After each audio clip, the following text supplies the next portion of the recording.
Antes de tudo, eu quero manifestar aqui o meu repúdio ao tratamento que a polícia está dando lá fora, uma manifestação essencialmente de mulheres. Uma delegada do meu estado, Elisângela, foi ao hospital com suspeita de fratura na perna. Nós fizemos manifestações imensas nesse local, duas adversárias ao mesmo tempo e não teve um conflito. Será que esse já é o jeito Temer de tratar a manifestação? Porque até agora não tinha havido isso. Eu não vou aqui falar de pedaladas ou de decreto, se houve crime, se não houve crime. Para nós não houve. Eu vou falar de política, porque esse processo é essencialmente político. Foi a política que decidiu que a presidenta Dilma não governaria. Tomada a decisão, ou seja, depois de apontar quem seria a criminosa, partiu-se para achar o crime. E não venham apontar aqui a economia, porque esse país já passou por várias crises graves e não se depôs governante. Quantas vezes o Brasil foi ao FMI de 98 a 2002 para poder fechar as contas? Quanto era a inflação? A taxa de juros, aqui alguém disse que o Lula pegou um país redondinho. Taxa de juros de 25,5. Era um país redondinho? O desemprego. E os saques dos famintos nas estradas saqueando caminhão? Esqueceram? Ou será que eu estava em outro país? Tinha grau de investimento? Aqui tem os viúvos do grau de investimento. Que eu saiba, não tinha.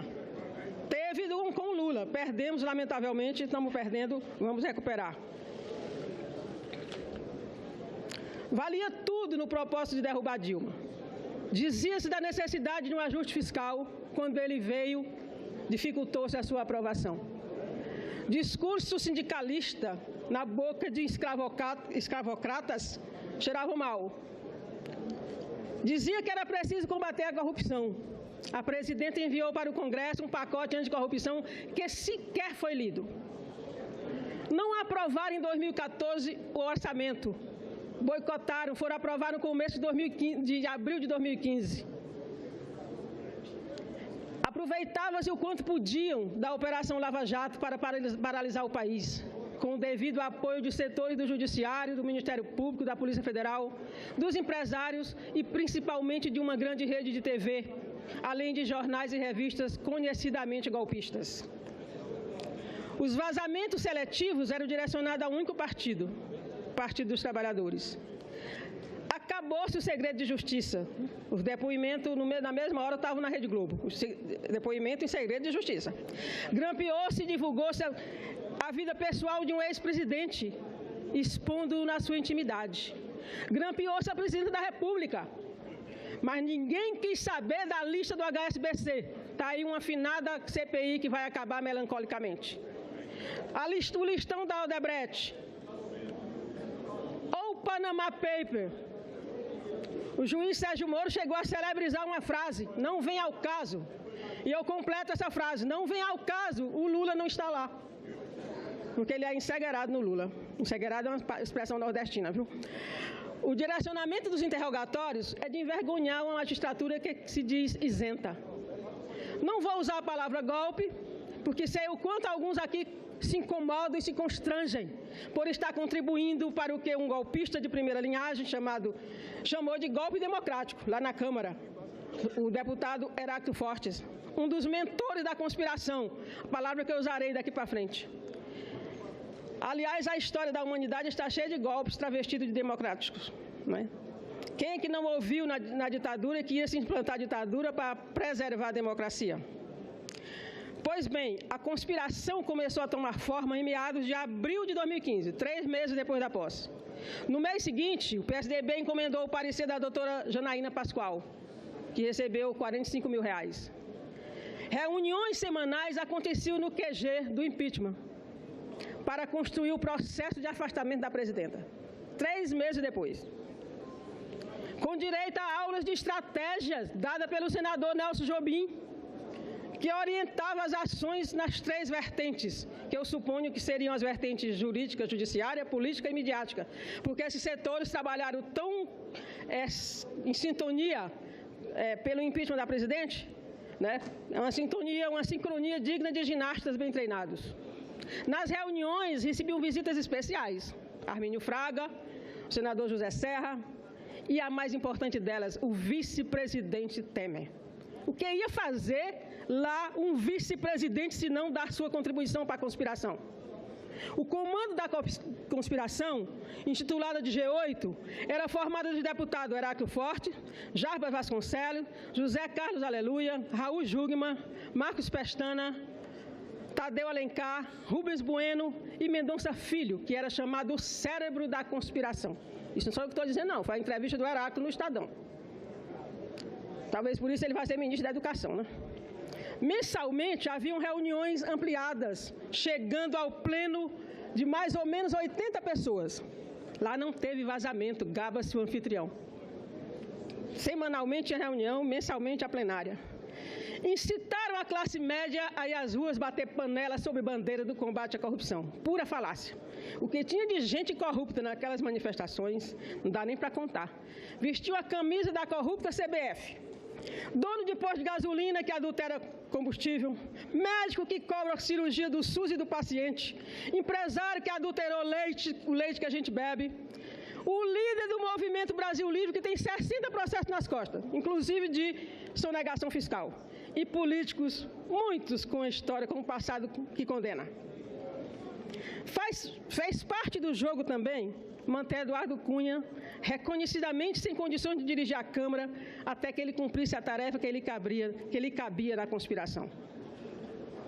A votação do impeachment na Câmara, resultado dessa conspiração, foi aquele espetáculo dantesco que o Brasil e o mundo se envergonharam. Com raras exceções, o voto não foi pelo país. O voto foi pelos filhos e filhas, parentes e aderentes. Certamente alguns desses se envergonham. Só faltou o voto pelo direito da cachorrinha com berração importada dos Estados Unidos. O debate de ideias foi o que menos importou.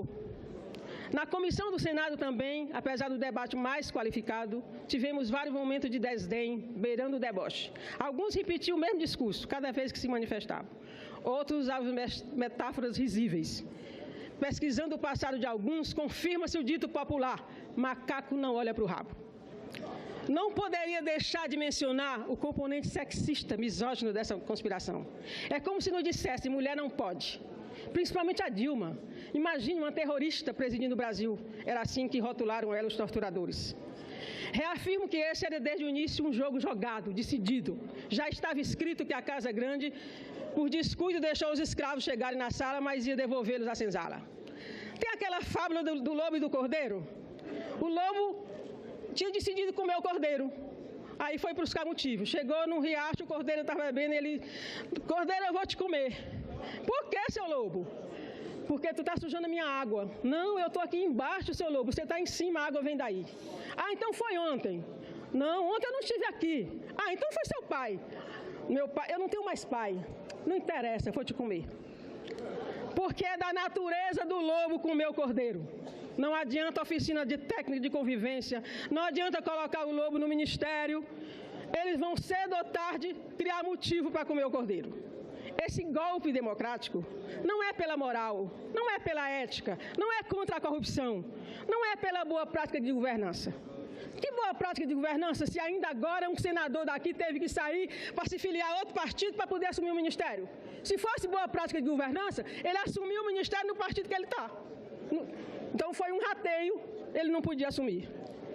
Os atores desse golpe não afianciam esses motivos. É sim para a elite retomar o poder sob a batuta de setores do grande empresariado, simbolizado na Fiesp, nos banqueiros, no agronegócio e na mídia, para reimplantar o seu projeto de exclusão social, o Brasil para poucos. Logo, logo vai ficar claro quem vai pagar o pato. Negros, indígenas, mulheres, população LGBT, religiões de matriz africana, política de cota, Bolsa Família, Minha Casa Minha Vida, Luz para Todos. Aguardem. Não faz parte do programa dos que estão usurpando o poder subsidiar o programa para mais pobre. A Lava Jato acaba para alguns, faz parte da negociação. Vai continuar assim para o PT, para tirar Lula do jogo, que a elite conservadora brasileira deste país não se sente capaz de jogar e ganhar no campo aberto, no tempo regulamentar. Seremos, nos próximos 180 dias, oposição responsável. Isso não significa oposição boazinha. Sabemos que o nosso voto não será necessário diante do bloco aparentemente hegemônico que se forma, mas é bom não nos subestimar. Temos a certeza que, em algum momento, a postura do Ministério Público, da Justiça Federal, da Polícia Federal e de outros vai mudar. A população vai cobrar a parcialidade, os 2 pesos e 2 medidas. Uma hora dessa, os Demóstenes, os Carlinhos Cachoeira, os Jovelinos, os Olavinhos e outros, os pilotos de helicóptero, vão falar.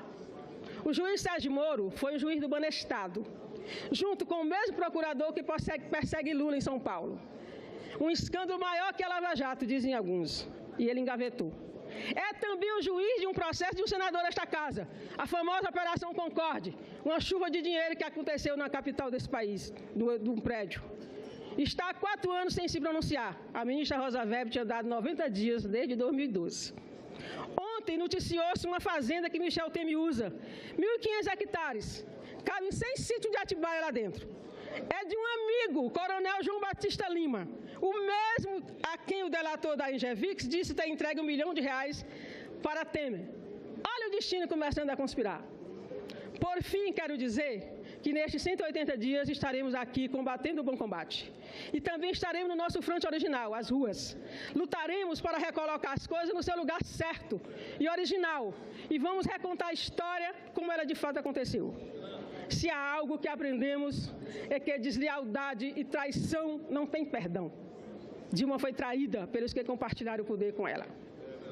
Dilma estará conosco, nos dando força com seu coração valente. No tempo que me resta, eu queria me dirigir a 2 companheiros da minha bancada.